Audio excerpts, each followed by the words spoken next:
2년 전에 보스턴 의대 연구팀에서 세상에서 가장 아름다운 여성 100인을 선정한 적이 있었습니다. 그리고 그 여성들의 평균 나이를 분석해서 발표했는데 몇 살인 줄 아십니까? 놀랍게도 가장 아름다운 여성의 평균 나이가 38.9세였습니다. 혹시 이 자리에서 혹시 38세나 39세 있으십니까? 여자 중에 우리 청목 형제 말고 혹시 여자 중에 38세, 39세 있나요? 예, 우리 교회는 없네요. 한번 보려고 했더니 또 없네요. 그렇다면 여러분들 성경의 관점은 어떨까요? 하나님 앞에서 가장 아름다운 나이는 몇 살일까요?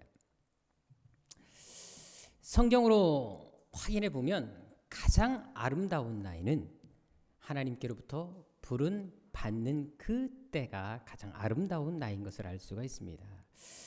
성경에 보게 되면 하나님은 사람을 부르실 때 나이와 상관없이 부르십니다. 그래서 다윗처럼 10대 부름받은 사람, 쓰임받은 사람이 있는가 하면 또 모세처럼 80세에 부름받아 쓰임받는 사람이 있는 것을 볼 수가 있습니다. 따라서 하나님 앞에 가장 아름다운 나이는 바로 지금인 것을 알 수가 있습니다. 즉 부르실 때 바로 그때 자신을 드리고 기회가 주어졌을 때 헌신하는 사람, 바로 그때가 가장 아름다운 나이인 것을 우리는 생각해 볼 수 있다는 것입니다. 자, 그것은 오늘 본문을 통해서도 찾아볼 수가 있습니다. 오늘 본문 내용은 4절에 나와 있는 것처럼 이제 아브라함이 100세 낳은 아들 이삭을 위해서 신부를 구하기 위해 한 종 엘리에셀이라는 종을 이제 자기 고향 땅에 보내는 것을 볼 수가 있습니다. 가서 내 아들 이삭을 위해서 신부감을 구해와라 라고 하는 것을 볼 수가 있습니다. 그래서 10절에 보게 되면 이제 낙타 10필과 함께 여러 가지 많은 폐물들, 보석들을 준비해서 이 종으로 하여금 그곳에 가도록 하는 것을 볼 수가 있습니다.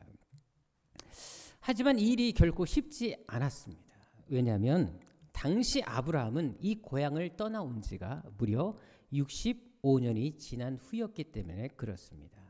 이 65년이라는 기간은 이따가 성경 공부 때 자세하게 계산해서 말씀드리도록 하겠습니다. 중요한 것은 여러분들 65년이 지났기 때문에 이 고향 땅이 어떻게 변한지 전혀 예측할 수 없었다라는 것입니다. 사실 몇 년만 지나도 강산이 변한다? 10년만 지나도. 근데 요즘에는 10년이 아니라 1년만 지나도 강산이 너무 쉽게 변해버립니다. 우리가 사는 인천만 하더라도 원래 몇십 년 전에는 이곳이 다 논밭이었다라고 하는 얘기를 참 많이 들었습니다. 제가 그래서 한번 인터넷 검색을 좀 해봤어요. 인천의 역사에 대해서 공부 좀 해보고 싶어서 쭉 사진을 찾아봤는데 1970년대만 하더라도 인천의 상이 어떤 줄 아십니까? 한번 PPT 사진 보도록 하겠습니다. 이것이 1970년대입니다. 자, 조선시대가 아니라 70년대라는 겁니다. 자, 그렇다면 20년 후 90년대는 어떨까요? 한번 사진 보도록 하겠습니다. 자, 이게 90년대 인천 사진입니다. 자, 저렇게 뒤에 매달려가는 아줌마가 있는 것을 볼 수가 있습니다. 여러분들 저기 후진국 방글라데시라든지 외국 제3세계를 좀 가보게 되면 저런 일들이 종종 많아요. 차에 매달려가는 사람 되게 많거든요. 근데 우리나라의 1990년대에도 지금 인천에서 저런 일이 있었다라는 것입니다. 놀라운 일이죠. 자, 그런데 여러분들 20년 만에도 이렇게 지형과 환경이 바뀌어 버립니다. 자, 그럼 아브라함은 어땠을까요? 지금 떠난 지 65년이 지났습니다. 그렇다면 그 고향 땅은 얼마나 많이 변해 있었겠습니까? 그러니까 결코 신부감을 구하러 보내는 거 쉽지 않았다라는 것입니다. 누가 살지 그 고향 땅에 어떤 변화가 있었는지 전혀 예측할 수 없었다라는 것입니다. 더구나 지금 아브라함이 머물고 있었던 곳과 이 고향 땅까지의 거리는 무려 800km나 됐습니다. 상당히 먼 거리지요. 그때는 교통수단이 발달하지 않았습니다. 이동수단이라고 해봤자 당나귀나 낙타가 전부였습니다. 당연히 여러분들 이 800km를 가기 위해서는 한 달의 시간이 소요됐습니다. 왕복하면 2달이 걸립니다. 따라서 또 종을 떠나보내는 아브라함이나 또 주인의 명령을 받고 신부감을 구하기 위해 떠나는 종 역시 결코 쉽지 않은 여정이었다는 것을 우리는 생각해 볼 수가 있습니다. 자, 그런데 10절에 우리가 본 것처럼 다행히 이곳까지 종이 무사히 도착하는 것을 볼 수가 있습니다. 아브라함의 고향이었던 이 메소포타미아 지역까지 아주 은혜롭게 잘 도착한 것을 볼 수가 있습니다. 그래서 11절 12절에 보게 되면 이제 이 종은 우물 곁에서 휴식을 취하면서 앞으로 어떻게 신부감을 구할지에 대해서 고민하면서 하나님께 기도하는 것을 볼 수가 있습니다. 특히 그가 우물가에 머무르면서 기도했던 이유가 있습니다. 13절에 나와 있는 것처럼 당시 해질 무렵이 되게 되면 그 성 안에 살고 있는 여인들이 우물에 물을 기르기 위해서 단체로 나왔기 때문에 그렇습니다.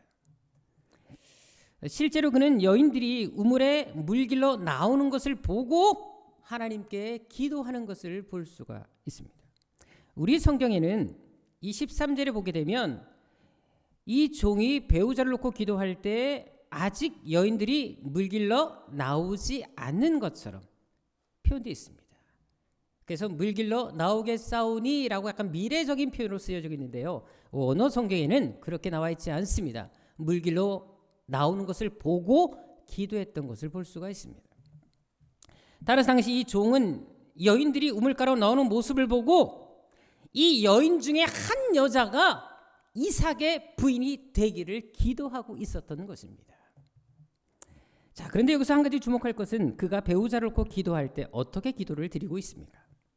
14절에 보게 되면 아주 구체적으로 기도합니다. 또한 표적을 구하는 것을 볼 수가 있습니다. 즉 자신이 물을 요구했을 때 자신뿐만 아니라 낙타에게까지 기꺼이 물을 마시게 하는 여자가 있다면 그 여자가 바로 하나님이 예비하신 신부감이다 라고 여기겠다라고 하나님 앞에 표적 기도를 하는 것을 볼 수가 있습니다. 사실 우리 문화에서는 이게 물을 달라고 할 때 물 한 모금 주는 거 그렇게 어렵진 않습니다. 하지만 당신은 그렇지 않았습니다. 낯선 사람에게 물을 대접하는 것도 그렇게 좋은 행동은 아니겠지만 특별히 낙타에게까지 물을 마시게 한다? 이것은 여러분들 일어나기 정말 힘들고 말도 안 되는 요구였다는 사실을 우리는 알아야 합니다. 왜냐하면 당시 우물은 우리가 생각하는 우물과 다릅니다. 자, 우리나라 우물은 어떻게 되어 있습니까? 자, 막 행동으로 보여주고 계시는데, 자, 사진 보도록 하겠습니다. 자, 이게 우리나라 우물입니다. 그냥 우물이 있으면 물 뜨는 그 도구를 집어넣어서 땡겨서 물을 퍼오면 됩니다. 아마 여러분들 저도 어릴 때 이렇게 우물에서 물을 길렀던 적이 여러 번 있었거든요. 이것이 우리나라 우물입니다. 하지만 당시 메소포타미아 지역, 아브라함의 고향이었던 이 지역은 물이 너무나 귀했습니다. 이렇게 우물을 쉽게 만들 수가 없었습니다. 그래서 물 근원을 찾으려면 적어도 땅을 20-30m를 파야 했습니다. 자, 그래서 어떻게 우물을 만들었냐? 사진 보도록 하겠습니다. 이렇게 만들었습니다. 계단을 타고 내려가야지만 물을 뜰 수가 있었습니다. 한마디로 물 저장소 같이 그렇게 만들어졌습니다. 그래서 이곳을 다녀오기 위해서는 물을 길러 다녀오기 위해서는 돌계단을 타고 한참 내려가야지만 물을 뜰 수가 있었고 물을 떠도 다시 계단을 타고 올라왔어야 됩니다. 어깨에 물 항아리를 얹고 내려갔다가 물을 뜨고 다시 어깨 올려서 올라와야지만 우물물을 기를 수 있었던 것이 그 시대였습니다. 자, 실제로 16절에 보게 되면 리브가가 물을 기르기 위해서 내려갔다. 그리고 그 물동에 물을 채워가지고 올라왔다라고 하는 것이 바로 이런 이유입니다. 우물이 달랐습니다. 자, 그렇다면 한번 물을 뜨러 갔다 오는 것도 쉽다 어렵다? 어렵습니다. 여러분들이요. 한참 계단을 내려가서 20-30m를 내려가서 물을 뜨고 다시 짊어지고 올라와야 했다라는 것입니다. 게다가 이 종이 가지고 있던 낙타가 모두 몇 마리였다고요? 10마리였습니다. 자, 그렇다면 낙타 10마리에게 물을 다 먹이려면 얼마나 많은 양이 이 물이 필요했을까요? 원래 낙타는 여러분들 잘 아시는 것처럼 사막에서 짧게는 4-5일, 길게는 20일 정도 물을 먹지 않고도 사막을 횡단할 수 있는 동물입니다. 대신에 한 번 물을 먹을 때는요, 엄청 먹는다고 해요. 그래서 10분 동안만 먹는 물의 양이 얼마인지 아십니까? 적게는 75리터에서 130리터까지 먹는다고 합니다. 10분 만에. 물 먹는 낙타입니다. 하마가 아니라 낙타입니다. 자, 그렇다면 지금 한 달 동안 여행하고 온 낙타예요. 물이 귀한 지역이었습니다. 자, 그렇다면 이 낙타가 먹는 물의 양이 얼마 정도 됐을까요? 얼마나 많은 양의 물이 필요했겠습니까? 더구나 한 마리가 아니라 10마리입니다. 10마리를 다 먹여줘야 하는 상황이었습니다. 그렇다면 이 10마리까지 물을 다 먹여주기 위해서는 물을 한두 번 떠서 항아리에 물을 떠갖고 와가지고는 감당이 안 되는 것입니다. 여러분들 적어도 수십 번을 왔다 갔다 해야 되는 상황이었습니다. 자, 그런데 지금 이 종은 이 일을 할 수 있는 그 여인을 놓고 기도하고 있는 것입니다.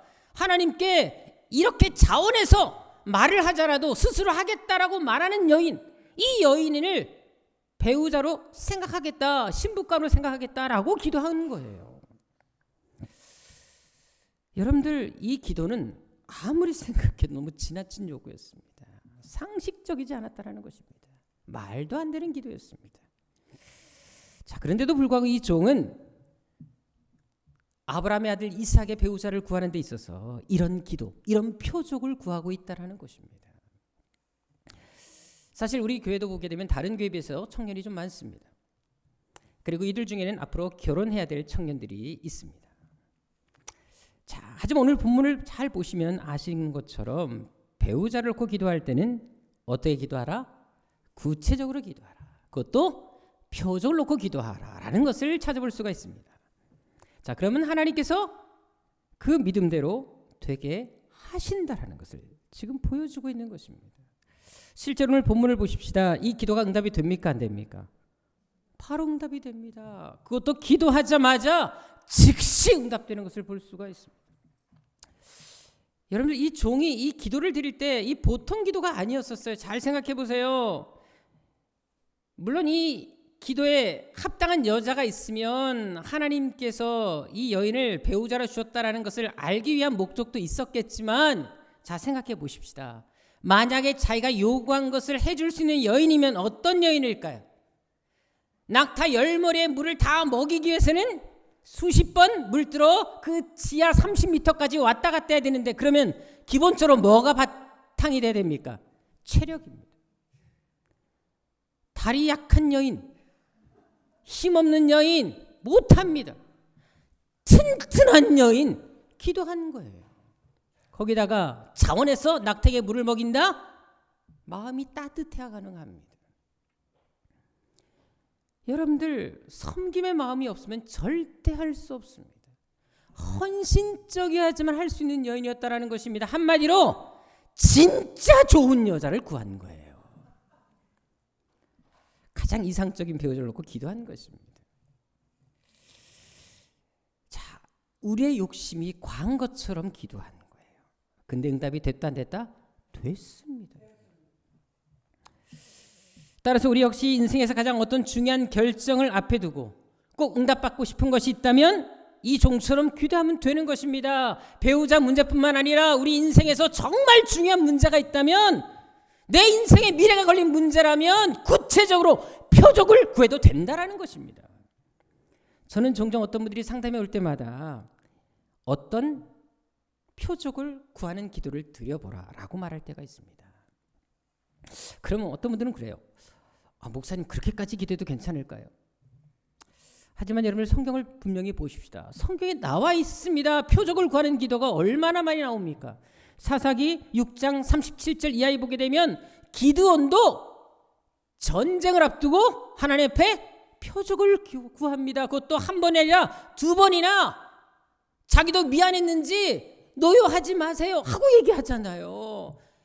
거듭거듭 구합니다. 여러분들요. 또 되게 어려운 표적도 구했어요. 열왕기하 20장 8절에 보게 되면 히스기야도 자기가 병들었을 때 이 병이 낫게 된 그 표적을 구하는 것을 볼 수가 있습니다. 여러분들 하나님 앞에 쓰임 받았던 사람들도 어떤 기도응답을 받기 위해서 이것이 하나님의 뜻인지 아닌지 분명히 알기 위해서 표적을 구했다라는 것입니다. 표적 구하는 것은 그렇게 나쁜 것은 아닙니다. 맨날 표적 구하는 게 문제지, 때때로 우리가 하나님 앞에 어떤 응답을 받기 위해서 이것이 하나님의 뜻인지 아닌지를 알기 위해서 기도하는 것은 괜찮다라는 것을 성경은 말씀해주고 있는 것입니다. 따라서 우리가 표적을 구할 때 이렇게까지 기도해도 될까? 응답하실까? 이런 생각하지 마시고 이렇게 해서라도 하나님의 뜻을 알고 싶습니다. 그런 마음으로 기도하시라는 것입니다. 그럼 반드시 하나님이 응답해 주신다라는 것입니다. 오늘 본문의 종이 바로 그렇게 기도한 것입니다. 그래서 그 믿음대로 응답 받지 않습니까? 그런데 여러분들 이 종이 기도한 것보다 더 대단한 사람이 바로 리브가입니다. 바로 이삭의 부인이 될 이 리브가가 더 대단한 여인이었습니다. 여러분들 보세요. 리브가는 종이 요구하지 않았음에도 불구하고 낙타에게까지 물을 다 먹여줍니다. 기꺼이 자원했음을 볼 수가 있습니다. 실제로 18절에 보게 되면 이 리브가는 종이 말하기도 전에 말이 끝마치자마자 바로 서둘러서 물을 떴다라고 나와 있습니다. 이 급히라는 말은 행동하는 단어입니다. 동사입니다. 서둘렀다라는 단어입니다. 바로 했다라는 것입니다. 기꺼이 마시세요. 그리고 바로 물동이를 띠러 바로 갑니다. 그리고 낙타에게 물을 먹여주겠다라는 것입니다. 사실 요즘에 생수를 많이 우리가 사다 먹습니다. 뭐 인천 지역에 또 물이 워낙 또 안 좋다 보니까 정수기 물도 믿지 못하겠다 그래서 생수를 사 먹는 경우가 많고, 또 한 가구에 한 사람이 사는 경우면 정수기 물보다는 생수를 사 먹는 게 더 싸더라고요. 저도 계산해 보니까. 여러분들 근데 생수를 팔 때 보통 6개를 한 묶음으로 팝니다. 자, 그러면 2리터짜리 6개면 몇 리터? 어려우세요? 자, 2리터짜리 6개면 12리터잖아요. 2개를 들면 24리터입니다. 여러분들 이 2개를 들어보셨지요? 무겁던가요? 가볍던가요? 무겁습니다. 여러분들 남자인 저도 들고 있으면 쉽지 않아요. 혹시 여러분들 궁금하시면 오늘 예배 끝나고 가서 들고 1시간만 서 있어 보세요. 아마 시험 드실 거요. 여러분 무겁습니다. 여러분들 10개도 무거워요. 자, 그런데 리브가는 지금 물을 얼마나 들고 날라야 될까요? 자, 낙타 한 마리당 아까 얘기해서 적게는 75리터에서 130리터를 먹는데 그것도 10분 동안에 평균 100리터만 잡아도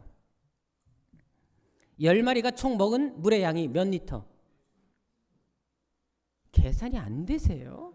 자, 100리터를 10마리가 먹었어. 1000리터잖아요.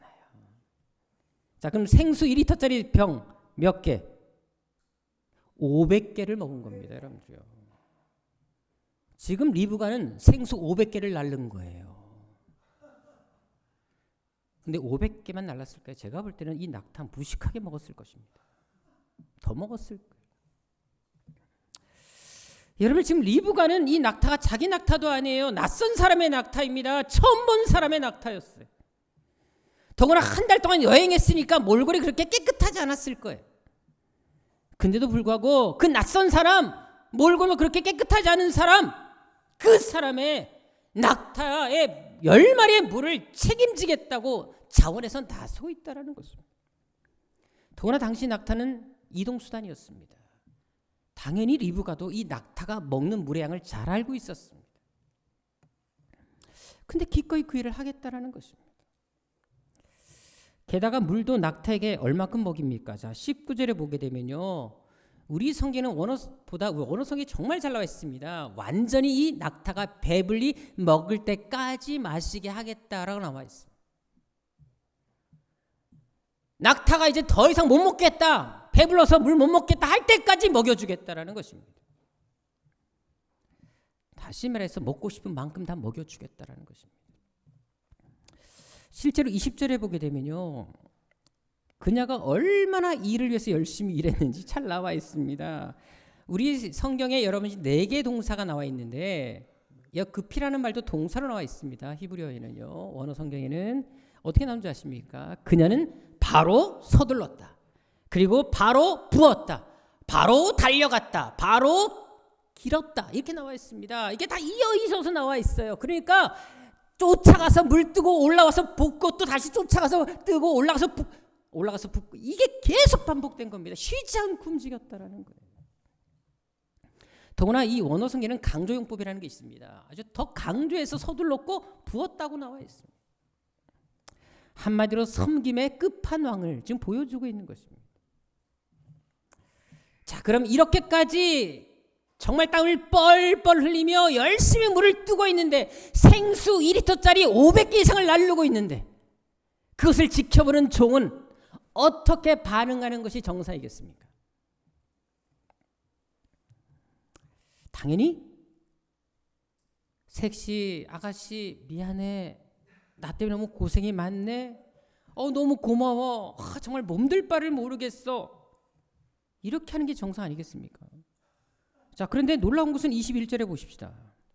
리브가가 그렇게 열심히 일하고 땀을 뻘뻘 흘리면서 자기 낙타도 아닌 낯선 사람의 낙타를 물에 먹이고 있으면 그 낙타의 주인인 이 종은 당연히 고마워해야 되고 뭔가 제스처, 액션을 취해야 되는데도 불구하고 그냥 입 꽉 다물고 보고만 있습니다. 한마디도 하지 않아요. 사실 이러면 여러분들 섬기는 사람 입장에서는 얼마나 마음이 불편하겠습니까? 안 좋겠습니까? 물론 대가를 바라는 것은 아니지만 그래도 이렇게 열심히 봉사하면 말 한마디라도 좀 해줘야 되지 않습니까? 정말 고맙다고, 정말 미안하다고 한마디도 하지 않고 있어요. 사실 지난주 우리 남성교회에서 이제 청소 담당이었습니다. 그날 제가 목양실에 있었는데 보니까 남성교회 2분이 오셔서 정말 이 교회 전체를 청소하는 것을 볼 수가 있었습니다. 정말 땀 흘리면서 수고하는 모습을 보니까 정말 너무나 고마운 마음이 들었어요. 그래서 이분들한테 표현하진 않았지만 내심 마음속으로 하나님께 기도했습니다. 하나님, 이렇게 교회를 위해서 애쓰고 수고하는 이분들의 인생 책임지시고 이 시간 수고가 헛되지 않도록 반드시 갚아주옵소서. 솔직히 우리도 사람입니다. 때로는 섬김에 대한 칭찬을 기대하기도 합니다. 또 그렇게 칭찬해주면 더 기뻐서 더 열심히 봉사하지 않습니까? 하지만 리브가는 어땠을까요? 자신이 그렇게 땀을 뻘뻘 흘리며 다리가 후두를 떨릴 정도로 열심히 왔다 갔다 했습니다.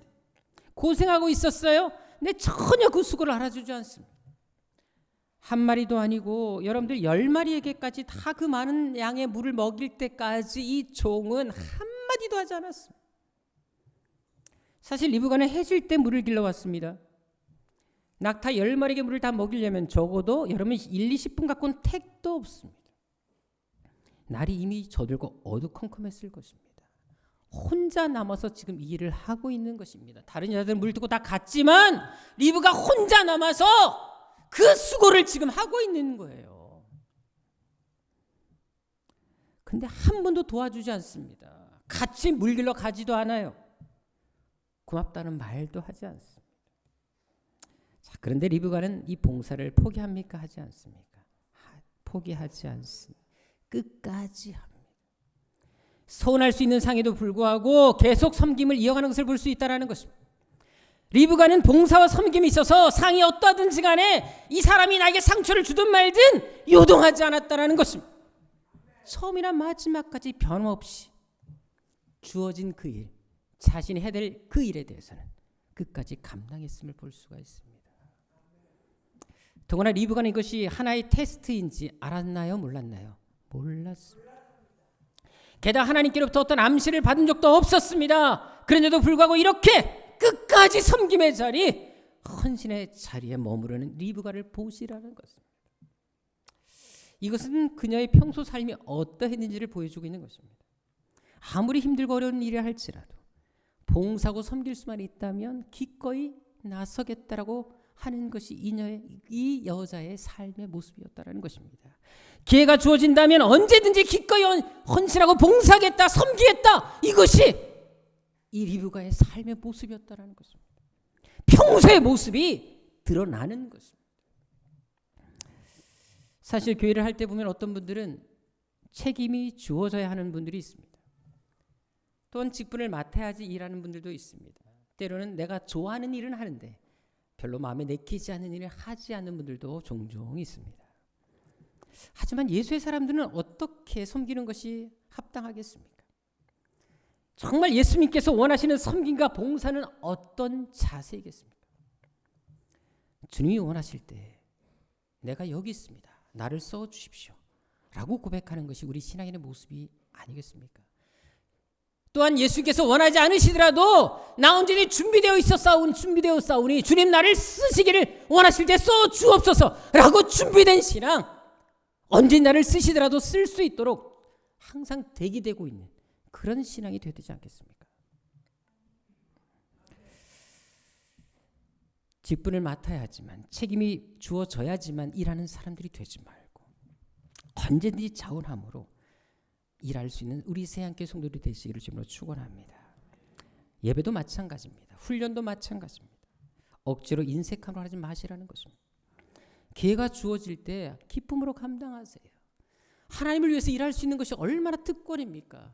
세상에 그 많은 사람들 가운데 내가 지금 쓰임받고 있는 것이 얼마나 영광스럽습니까? 세상에서 대단한 일을 한다고 하나님 알아주지 않잖아요. 하지만 하나님 안에서, 믿음 안에서, 교회 안에서 주보 한 장을 나눠주더라도 그것이 하나님께 얼마나 값진 일입니까? 그러니까 냉수 한 잔도 죄로 대접하면 상을 결코 잃지 않게 하겠다 말씀하지 않았습니까? 주의 이름으로 감당하는 그것이 얼마나 가치고 소중한 일입니까? 따라서 리브가처럼 오히려 찾아서라도 일할 수 있는 그런 마음을 가지시라는 것입니다. 그럼 하나님께서 반드시 갚아주실 날이 올 것입니다. 사실 요즘 하루가 멀다 하고 사고가 참 많지 않습니까? 요즘에 여러분 인터넷 기사를 보면 사고가 너무 많아요. 자신의 뜻과 상관이 없습니다. 하루에도 다치고 입원하고 심지어 죽는 경우가 우리 주변에 참 많이 있는 것을 볼 수가 있습니다. 따라서 여러분들 하나님 앞에 헌신할 수 있는 때가 있다라는 것입니다. 내가 내년에 해야지. 아니 여러분 오늘 생명 내가 하나님이 걷어가시면 나는 그 기회를 영원히 상실하는 것입니다. 시간이 주어질 때 배움의 자리, 예배의 자리, 헌신의 자리에 머무는 것이 오히려 우리에게는 은혜요 복이라는 것을 우리는 알 필요가 있습니다. 옥포에 있는 한 연수원에서 95세 노인이 나와서 자기의 살아온 인생에 대해서 한번 이야기한 적이 있었는데 그것이 인터넷에 화제가 돼서 글이 올라온 적이 있습니다. 그분이 거기서 어떤 고백한 줄 아십니까? 그분의 글을 제가 읽어드리겠습니다. 나는 65세의 직장에서 정년 퇴직을 했습니다. 내 분야는 특수한 전문직이어서 남들보다 더 오래 직장 생활을 했습니다. 나는 젊어서 직장에 들어가기 전에 그 분야에서는 최고의 실력으로 인정을 받는 실력자가 되기 위해 얼마나 많은 노력을 기울였는지 모릅니다. 나이가 들수록 젊은이들에게 밀리지 않으려고 끝없이 실력을 닦았습니다. 그렇게 노력한 덕분에 나는 지금 실력을 쌓을 수가 있었고 불경기에서 정년 퇴직할 때까지 끄덕없이 있을 수 있었습니다. 게다가 내게 정년이 되자 직장에서는 더 일을 해달라고 요구까지 했지만 나는 사양했습니다.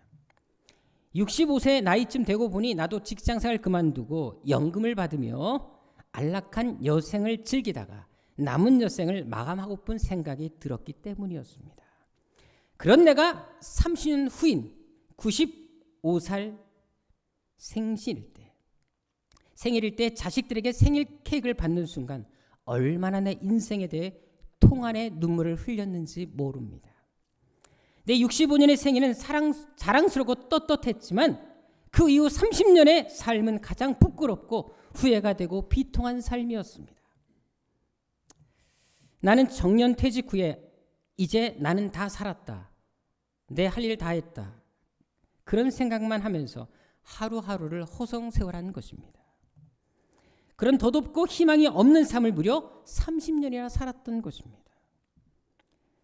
30년이라는 세월은 지금의 내 나이 95세로 따져보아도 생애 3분의 1에 해당하는 막대한 시간입니다. 내가 95년의 생일을 맞으면서 가장 후회한 것은 왜 30년이라는 소중한 인생을 무기력하게 낭비하면서 살았을까 하는 것입니다. 만일 내가 정년퇴직할 때 앞으로 30년을 더 살 수 있다고 생각했다면 난 정말 그렇게 살지는 않았을 것입니다. 나는 지금 95살이지만 건강하고 정신이 뚜렷합니다. 혹시 앞으로 10년이나 20년을 더 살지도 모릅니다. 그래서 지금부터 나는 내가 하고 싶었던 어학 공부를 다시 시작할 것입니다.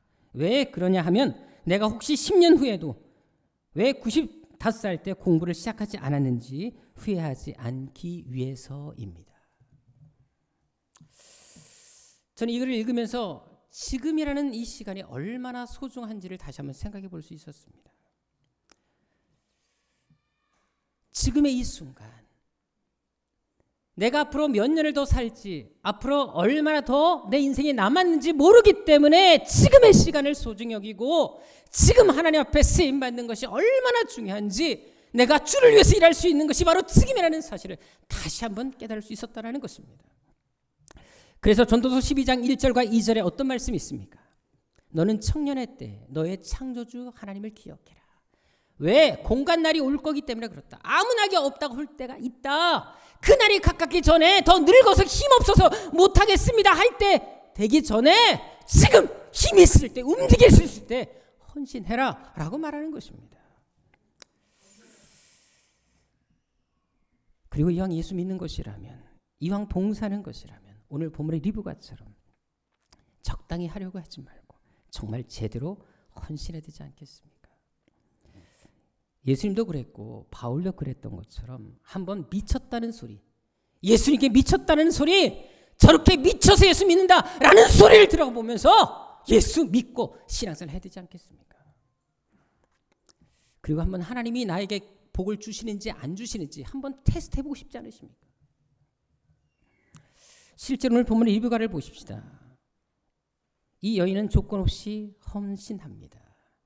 기회가 주어졌을 때 분명히 자기가 하지 않아도 될 일이지만 나서서 자원해서 했습니다. 많은 여인이 있었고 굳이 하지 않아도 다른 여인이 그 일을 대신했겠지만 본인이 하겠다고 나섰습니다. 그렇게 온 힘을 다해 헌신했더니 하나님이 어떤 복을 주십니까? 먼저 아브라함의 종으로부터 어떤 예물을 받죠? 자, 22절에 보십시오. 금으로 된 고리들을 받습니다. 자, 이것을 제가 돈으로 환산해 봤어요. 금 126g에 해당되더라고요. 우리나라 돈으로 700만 원이 넘는 돈입니다. 자, 한번 생각해 보십시다. 여러분들 한나절 한 시간 정도 일하고 700만 원을 받을 수 있다면 물뜬 일인데 하겠어요, 안 하겠어요? 합니다, 여러분들요. 해볼만 하지 않나요?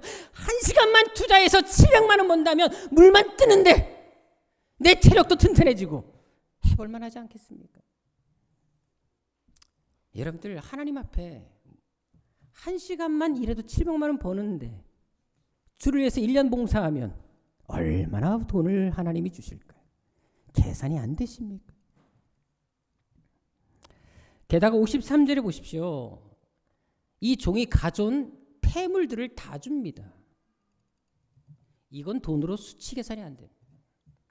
자, 리브가는 물 떠준 수고와 비교할 수 없는 엄청난 물질의 복을 받은 거예요. 여러분들 하나님께로부터 물질의 복을 받고 싶으면 어떻게 해야 되는지를 지금 보여주고 있는 것입니다. 또한 61절에 보십시다. 리브가가 물을 먹인 그 낙타, 바로 그 낙타를 타고 이삭에게 시집가고 있다는 것입니다. 리브가는 전혀 이것을 생각하지 못했을 것입니다. 결국 자신이 심은 대로 돌려받은 것입니다. 게다가 당시 아브라함은 여러분들 어떤 사람이었습니까? 창세기 13장 2절에 보게 되면 아브라함은 거부였습니다. 가축과 은과 금까지 풍부했던 사람이었습니다. 오늘날로 말하면 억만장자였어요. 자, 그런데 리브가가 그 집에 시집간다? 지금 부잣집 맏며느리가 되는 것입니다. 경제꾼을 휘어잡는 거예요. 더구나 당시 리브가가 시집갈 때 아브라함의 부인 사라는 살아있었을까요? 죽었을까요? 죽은 상태였습니다. 시어머니가 없어요.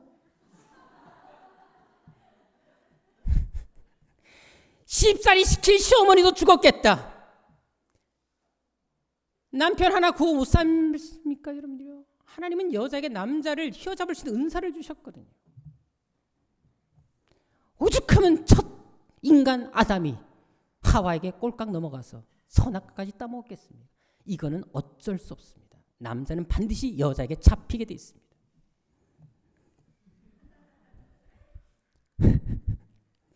거기다가 리브가 당시 여러분들 아브라함의 며느리가 된다라는 것은 어떤 의미였는 줄 아십니까? 자, 창세기 12장 2절에 나와 있는 것처럼 아브라함은 하나님께서 믿음의 조상으로 특별히 선택한 사람이었습니다. 엄청난 복의 약속을 주신 사람이었어요. 그래서 3절에 나온 것처럼 아예 메시아의 가계를 잇게 하기 위해서 천하 만민이 너로 인하여 모든 족속이 다 복을 받을 것이다. 메시아의 약속까지 주었던 메시아 가계를 핏줄을 잇게 할 그런 가문의 사람이었습니다. 그런데 메시아의 족보를 잇는 그 여성이 리브가가 되는 것입니다. 이것은 리브가 자신이나 그 집안 대대로 가문의 영광이 되는 것입니다. 한마디로 리브가는 한 번의 섬김으로 한 번의 헌신으로 인생 역전이 일어난 것입니다.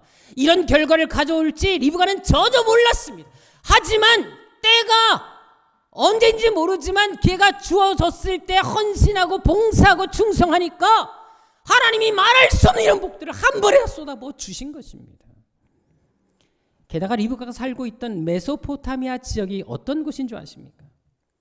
우상이 아주 만연했던 곳이었습니다.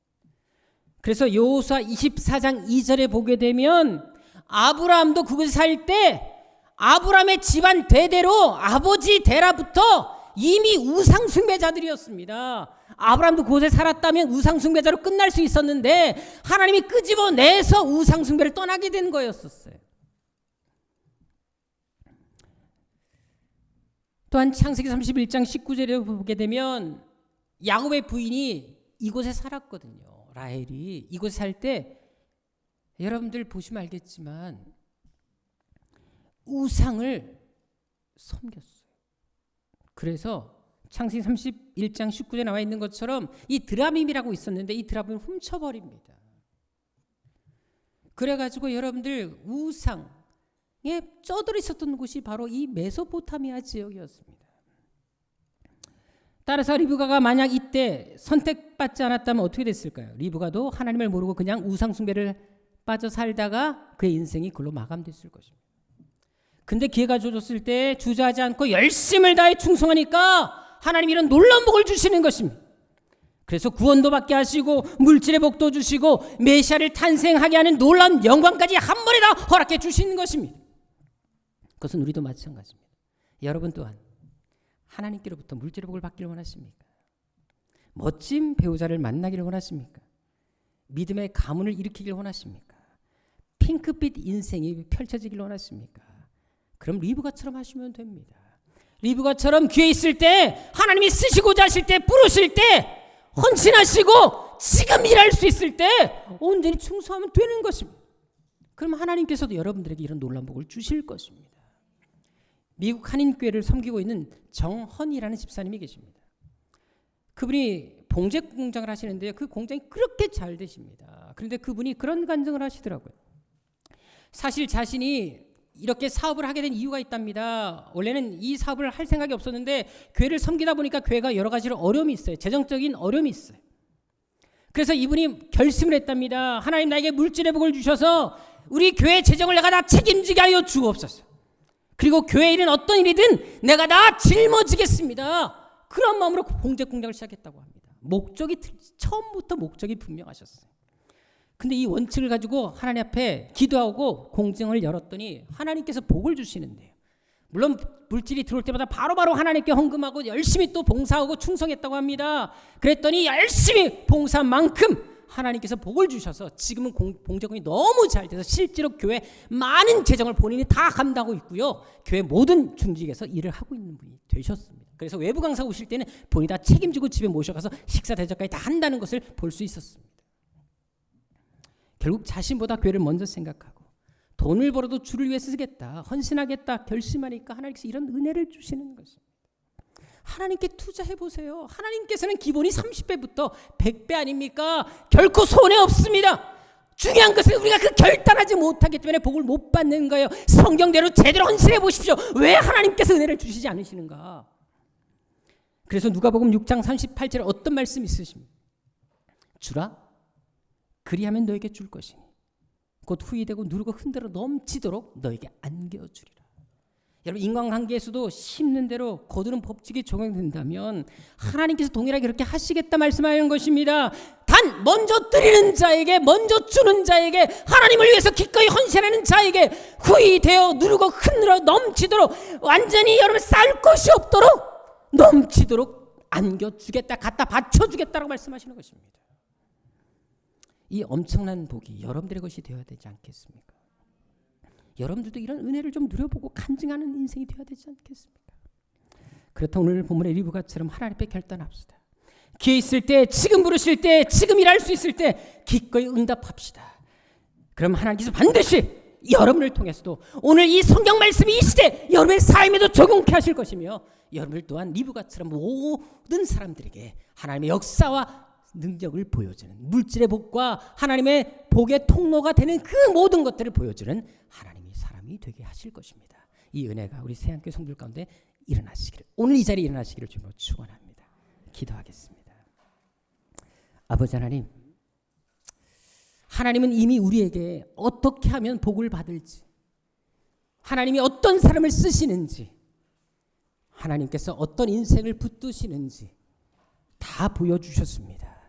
아버지 하나님, 이 말씀이 우리의 것이 되게 하여 주옵시고, 생각으로만 하나님께 헌신하는 사람이 아니라 어떤 헌신에 대해서 이 정도 했으면 됐지라고 하는 사람들이 아니라 정말 땀을 뻘뻘 흘리면서까지 자원해서 내가 여기 있습니다, 나를 제발 써달라고 할 정도까지 그런 신앙 결단이 우리에게 일어나게 도와주옵시고, 바로 그런 결단을 통하여 우리의 삶에 놀라운 하나님 복을 가져오는 멋진 새한교회 성도들 되게 하여 주옵소서. 예배도 열심을 품게 하여 주옵시고, 훈련의 자리도 열심을 품게 하여 주옵시고, 어떤 모임 어떤 자리든지 간에 더 사모하며 나아가게 도와주셔서 그 자리를 통해서 우리에게 주시는 하나님의 은혜를 마음껏 누리는 새한교회 성도들 되게 하여 주옵소서.